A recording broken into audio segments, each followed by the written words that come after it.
Good morning, dear friends. Baruchim habayim. Friends, I want to talk to you this morning for a few minutes while you're enjoying your delicious breakfasts about the greatest miracle in Jewish history. And that is the miracle we are seeing today. When I say today, I mean Mamash 2024 5784/5785. The greatest miracle that we are seeing and have seen is the fact the Jewish people are still here today after thousands of years of galut, exile, of pogroms, of Holocaust. If anyone says to you, what is the greatest proof that God exists? Say that Am Yisrael, Klal Yisrael, and now Baruch Hashem, Eretz Yisrael are still there, although we are being attacked daily. What I'm telling you is not a revelation. Moshe Rabbeinu, on the last day of his life, which was what date in the calendar? The last day of Moshe Rabbeinu's life was Zayin Adar. He was born on Zayin Adar, and 120 years later on Zayin Adar, he died as well. It's a special day. This day was his decision to make his last will and testament. This was the third part of the speech and the final words of the parasha today, which say, Atem nitzavim hayom. You are standing. Of course we're standing. It's Har Sinai, right? We've just received the Torah. We're about to enter into Eretz Yisrael, right? In the Jordan Valley after Har Sinai. We're standing. We've received the Tochachot in last week's parasha. We're on the border of Jordan about to go in. Moshe Rabbeinu had handed over the reins of power in a seamless transition of power from Moshe Rabbeinu to Yoshua. We're about to walk into Eretz Yisrael. And Moshe Rabbeinu says in last week's parasha, remember, here are all the klalot lo aleinu. Here are all the terrible curses that you are going to receive if you do not follow Torah and mitzvot in Eretz Yisrael. A terrible, terrible catalog of catastrophes that we've actually seen over the past 1 year in Eretz Yisrael and Chutz La'aretz. And then he says, but do not worry, you're going to survive, you're going to get through it, and you're going to make it through. These words of Atem Nitzavim, which Moshe Rabbeinu said at the end of his life, are so important, and they are so apparent today, my dear friends, because he's actually not only talking to the people who are alive then, the parasha tells us he's speaking to every single Jew that's ever going to live. And specifically, listen well, the Jewish people who are going to live at the end of days, which is us, right here. How do we know this? Because the next word everyone just jumps over. You're standing, you're still here, you survived, you're going to survive Hayom today. Why is it Hayom? What is Hayom? Because he talked to him, Atem Nitzavim Hayom. We know. You have to understand that Hayom is a metaphor for surviving Galut. How do we know this? It goes back to Maaseh Bereshit. You see, the day is not the beginning of the day as we know it. When does the day begin for us Jewish people? Vayi Erev, Vayi Voker, Yom Echad. This is actually what Moshe Rabbeinu Sechazal is referring to with this word Hayom. I am standing with you today because you've been through Laila. You've been through night. And nighttime, my friends, always represents Galut, exile. How do we know this? Because Yaakov Avinu represents Galut, exile. He was the one who was chased out of Israel by his twin brother Esav, who wanted to kill him. And he received his nuvuah of the sulam of the ladder at nighttime. And Galut is all exile is always compared to nighttime. That's Lashon Erev. What's Erev? Mu'urav. Everything's mixed in. You can't see things. So Yaakov Avinu is Mr. Nighttime. He's Mr. Galut. He's going through the trials, the tribulations, the challenges that are nighttime. And that's why Arvit was established by Yaakov Avinu. We say Arvit at nighttime. Abraham was Boker, and Yitzchak was Mincha, the afternoon, and Yaakov Avinu was Arvit, because he represents nighttime. But even Yaakov Avinu got to escape the night and return to Israel with his families, Baruch Hashem, his wives, his many children, and he got to go back to Eretz Yisrael with great ruchush. He became very, very wealthy, which I've mentioned before, mentioned it again. That is why the brachot of Mevarech Hashanim, Baruchenu, Baruch Aleinu, the bracha of Parnasah, is followed right away by which bracha? In the Amidah? Takab shofar. That is the shofar of Mashiach. So you know when the Jewish people are doing well financially, we're going to bring our resources back to Eretz Yisrael. We're going to do it, and then we're going to hear the Kol Shofar, the ultimate Kol Shofar, the third Kol Shofar. The first one, of course, is with Avraham Avinu at the Akedah. The second one was at Har Sinai. And the third one we talk about in the Amidah, the Kol Shofar of Mashiach Tzidkenu. So we have three Kolot Shofrot that go through history. We've heard two, we're waiting for the third. That third one we know is going to come right after Barachenu, Barach Aleinu, the bracha of Shanim, of Parnasah, of success. Because the financial success we're going to see in Eretz Yisrael, which God willing, we have been seeing and we'll see again, is connected to the Geula of Mashiach. So Hayom means Boker, morning. He said, you are going to see Boker, morning, from Galut to Geula. Geula is always morning. By the way, there's another metaphor, my dear friends, that is used to describe Geula. And what's that? Birth. Birth is called Chevlei HaMashiach, the birth pains of Mashiach. What are the birth pains of Mashiach? What it actually means is it's a metaphor that just like a woman has to go through extreme contractions and pain to go from difficulty of the labor pains to the birth of the child, where else? I don't know anywhere else we see this stark, immediate contrast of absolute pain to tremendous joy, right? The pains of contractions, and the woman thinks it's never going to happen. It's never going to happen. As the doctor told my wife when she was going through contractions with our baby, she's like, is it ever coming out? And the doctor said, I've never met a baby that wants to stay in there. They all want to come out eventually. Baruch Hashem, you should know, by the way, the doctor is a religious Jew. He's a very great man.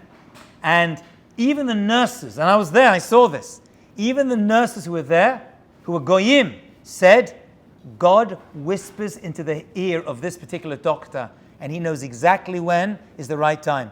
He said to my wife, after 15 hours of contract, he says, now. It's got to happen now, and boop, Baruch Hashem. That is the Geula. And by the way, I should mention as well, he's a very great man. This doctor says Tehillim between contractions. I saw him with my own eyes. He turns his face away, he says Tehillim, and then he turns back and he says, he's able to bring out life, Baruch Hashem. This stark contrast from absolute pain and agony to the greatest joy that a person can feel of new life is exact metaphor the Rabbanim use to describe Galut to Geula. It happens, it can happen, keheref ayin, in the blink of an eye. And even that metaphor, when your eyes close, it's all dark, you open your eye, it all becomes bright. That is what it is. Now, I don't want you to think, my dear friends, I know in yeshiva, we were growing up, and we heard Mashiach would come, and we'd all suddenly, boop, turn up in Eretz Yisrael, it's all going to happen, and we're going to have the absolute Geula. But that's probably not what's going to happen. It can happen, and B'ezrat Hashem, it will happen. It's a process.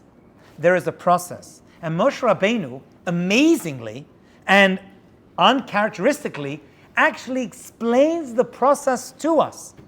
And he says the most important part of the Geula process, from Laila to Boker, the Hayom process of Erev to Boker, because the day begins at nighttime, we always start with challenge and get to light to Hayom, is the ingathering of the exiles. Kibbutz, Galiot. And it appears in the parasha, Devarim, chapter Lamed 30. And he says, let me tell you what's going to happen. And by the way, he's talking to them, But he's really talking to us because it's happening right now. The return of Am Yisrael, Klal Yisrael, to Torah, to mitzvot, Baruch Hashem, Bezrat Hashem, and to Eretz Yisrael, mi'arba kanfot haaretz, from the four corners of the earth. And he says, listen very carefully. You should know that you have bracha and you have kalala there before you. Put them into your heart, and you are going to return, shuv, to your God with all your children, Bezrat Hashem, and He's going to return you and your captives. That's the lashon. Your captives from exile, from all the places. He's going to gather you together from all of these countries. V'shav v'kibetzcha mikol amim asher efzik Hashem, that Hashem spread you out. Elokecha shama. He says, don't worry. Even if your exiles are in the farthest regions of the world, even the most mountainous regions, do not worry. Hashem is going to gather you together. And at that point, Umal Hashem Elokecha, God is going to circumcise et levavcha, your heart, vet levav zerecha, and the hearts of your children, la'avas, you're finally, he says, going to be able to fully love HaKadosh Baruch Hu with your heart, with your soul, leman chayecha. What is this Brit Milah? This Brit Milah that Moshe Rabbeinu is referring to. Actually, this declaration of Moshe Rabbeinu in the last day of his life is actually considered the final and most important Brit that he made between us and Hashem. This Brit Milah that he made with us is never going to go away. And what is that? What is the core of this Brit? It is, my dear friends, that Hashem is going to bring a Geula, no matter how difficult it is. And by the way, right now we are on the cusp of this Geula. When is the nighttime the darkest? Right before the morning. So we know right at the end of history, right before Mashiach comes, the final Geula, is going to be the darkest and most difficult time for Am Yisrael and Klal Yisrael. What is this Milah of the heart? What does it even mean? Does that mean Hashem's going to do heart surgery on us? Maybe He will. It's a metaphor once again. It is a metaphor, it's a mashal, that Hashem is going to remove the Yetzer Hara right before Mashiach comes, and once He comes, there is going to be a milah, there is a covering, there is an orlah, there is an extra skin, as it were, on our hearts. Hashem is going to remove that. Hashem is going to allow us to remove the Yetzer Hara. Some say, there's actually a machloket, I must mention, some say, the Rambam and others, the Rambam, that the Yetzer Hara is going to be reduced, but it's still going to be there. But it's going to be much easier to see HaKadosh Baruch Hu. But this milah on our levavcha is going to be a removal of the Yetzer Hara, but not totally. The Ramban and the Kabbalists say no. There is going to be a complete removal. The Yetzer Hara is going to be shechted, like it says in the Gemara. There's going to be no Yetzer Hara at all. We're going to go from free will to natural will. I can't begin to fathom what that's like, because we live in a world of Yetzer Hara. It's like trying to, imagine a new color. We don't have the kelim, we don't have the vehicle to help us understand it. But that's what the rabbis say. They say that ultimately, the ultimate Geula is going to happen, and Hashem is going to destroy the Yetzer Hara, and every single Jew is going to return to Israel. No Jew left behind. It's going to take time. Weeks, months, maybe years. It's a process. It's a process. And even the Goyim, of course, are going to realize this, and they're going to return to HaKadosh Baruch Hu, and they're going to stream, as the prophet Isaiah says, to the land of Eretz Yisrael. Right after all of this, and we'll finish with this last piece, Moshe Rabbeinu starts to talk about the accessibility of Torah to everyone. And he says the following very cryptic words. Ki ha-mitzvah hazot. This mitzvah I'm telling you today, asher anochi mitzavcha hayom. The word anochi has to be understood. Anochi is different to ani. Both mean I. Ani means I, but it also means you. I can do it. Ani olech le bet knesset, but you can also go to bet knesset. Ani olech lechanut. I go to the store, but atah olech lechanud, you can also go. Anochi means it is I and only I. The words Anochi are made up of 4 letters. Aleph, Nun, Chaf, Yud. Ana, Nafshi, Ketavti, Yahavti. I, my soul, has been given and written. This is the Torah. The word Anochi means it is only I, and everything I'm telling you can be found in the Torah. So that's important. So HaKadosh Baruch Hu is saying, I myself am commanding you today. This is a direct message, like the Aseret Dibrot, right? Starts with Anochi. And he says, Lo nifnetu mimcha. What I'm telling you is not concealed with you, from you. V'lo rechokahi. And it is not very distant. What? The Torah. The Anochi Torah. Lo b'shemayim hi. This Torah is not in the heavens. Leimor, that you could say, come on, me learn Torah, mi aleh lanu hashemayim. Who can go to the heavens to go get it for us? V'yikachah lanu, and take it to us. V'yashmenu atav v'naseh, that we can listen and do it. V'lo me'aver hayam.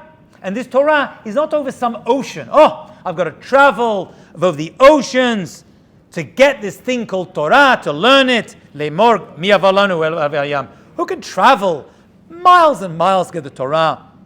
V'yashmenu.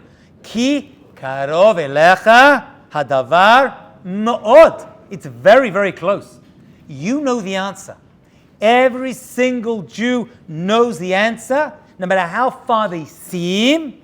Beficha, it's in your mouth. Uvilvavcha, and in your heart. La'asota. What exactly is Moshe Rabbeinu saying? And by the way, Rashi says something extremely incredible, very uncharacteristic of Rashi. He says that it's true it's not in the heavens, but if it was in the heavens, you'd have to go and get it. That wouldn't be an excuse. It's not. It's not. But if it was, you'd have to go. It's not some far off a land, but if it was, you'd have to get on a plane or a ship. He didn't say plane, he said ship. You'd have to go and travel far away in order to get it. Now that Rashi needs understanding. That needs understanding. Maybe he's talking to people who are far away and need to travel further in order to come back. But ultimately, where is it? Beficha, in your mouth. What does that mean, in your mouth? You say the Torah is in my head, it's in my chumash, it's in my heart. He does say in your heart. But why in your mouth? La sota. What's in your mouth?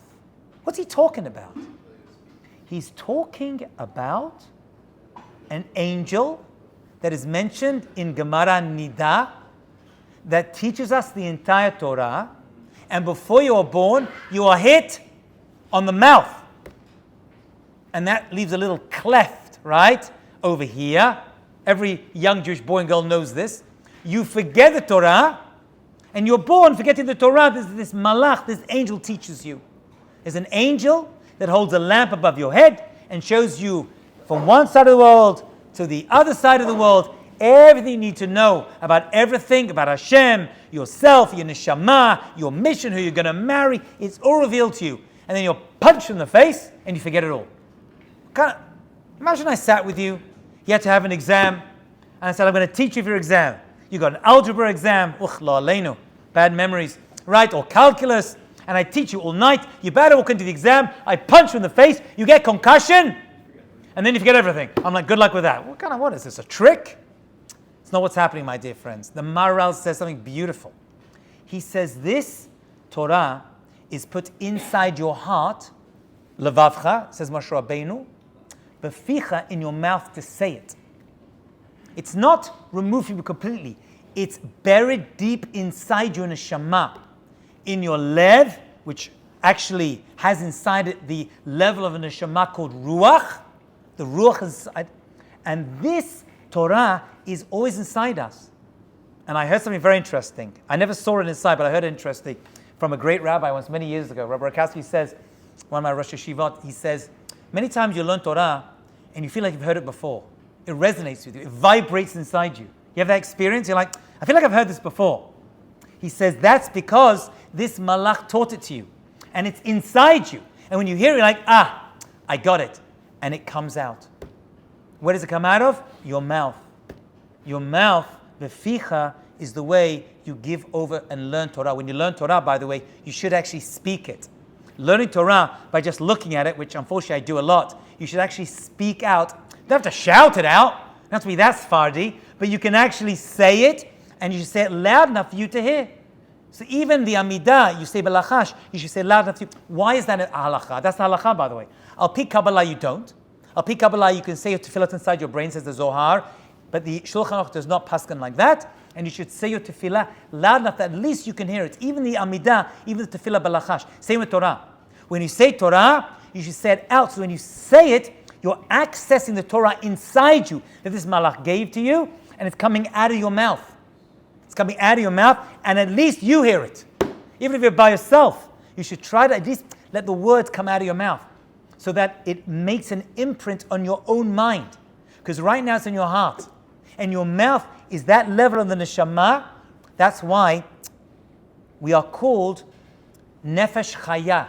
Nefesh Chaya, when Hashem created us, every human is called Nefesh Chaya. And Unkelus says, Ruach Mamallah, a speaking being. What differentiates us from the animals? That we speak. What are we speaking? Torah and Tefillah. When you speak it out, you become a living being. That's what a living being means. Right? The animals are living beings. Dogs, the chickens, they're all making sounds. They're not talking. We have the ability to talk. And so when the malach put this level of Torah inside us, and you hear it like, oh, I get it. When you say over the Torah, you bring it out. That's what the Torah is telling us. The Torah is saying it's very close to you. How close? It's inside you. The malach gave it to you. You've got to fish it out of you. You've got to learn the Torah. It's going to resonate, and then you give it over. When you say the Torah, anywhere, right? When you say tefillah, when you give someone a Devar Torah, you're actually accessing part of the Torah. I'll finish off with a piece of Kabbalah, which I heard many years ago, that when you leave this world, the first person you see besides your family, the first being you see is a malach. This malach looks very familiar to you. And you almost have a trouble accessing, and then you remember, this is the malach that taught you the entire Torah inside your mother's womb. That's the same malach. And the malach opens his hand and says, where is the Torah that I gave you? Did you access all of the Torah that I gave you? And then there's a certain discomfort that neshama feels at that time, because it realizes maybe it didn't achieve what it could have achieved, and then it sees other neshamot of other people, because now there's no bodies to protect it, that achieved and some more of what they could achieve. And this malach actually is the last malach you see before you enter into this world, and it's the first malach you see when you depart from this world as well. So once again, this geula, why is it connected? Why are we connecting giving the ingathering of the exiles to the accessibility of Torah? Why is Moshe Rabbeinu putting these samuch together? Because in the schut of the Torah, we have geula. It's that simple. The schut of Torah brings us geula. So Moshe Rabbeinu stuck them together. I'm going to ingather the exiles at the end of days. How? Through the Torah. When you speak of the Torah, you're going to be zocheh. What we're doing right now is bringing us one step closer to the ultimate geula, and God knows we need it right now. May Hashem bring us the final geula b'karov b'ezrat Hashem. May the schut of the Torah and all the tefillot and the silichot we're doing, b'ezrat Hashem, bring us to Eretz Yisrael, this final ingathering b'ezrat Hashem at the right time, b'itov zmano, and may we see all of our hostages come back b'ezrat Hashem, all the captives Moshe Rabbeinu mentions in the parasha, may they come back to us b'ezrat Hashem and to their families, and we all see the Gula Shlema b'mehir Rabbeinu, amen. From